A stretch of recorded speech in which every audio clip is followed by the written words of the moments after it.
కీర్తనల గ్రంథము 43వ అధ్యాయం. దేవా, నాకు న్యాయము తీర్చుము. భక్తిలేని జనముతో నా పక్షమున వ్యాజ్యమాడుము. కపటము కలిగి దౌర్జన్యము చేయువారి చేతిలో నుండి నీవు నన్ను విడిపించుదువు. నీవు నాకు దుర్గమైన దేవుడవు. నన్ను త్రోసివేసితివేమి? నేను శత్రుబాధచేత దుఃఖాక్రాంతుడనై సంచరింపనేలా? నీ వెలుగును నీ సత్యమును బయలుదేరజేయుము. అవి నాకు త్రోవచుపును.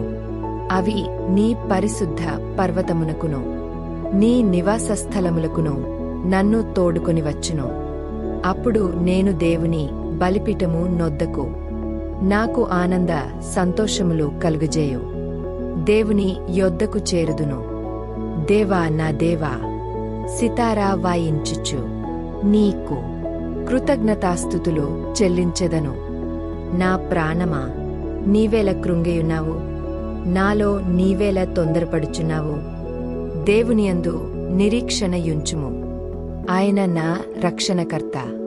నా దేవుడు, ఇంకను నేనాయనను స్తుతించెదను.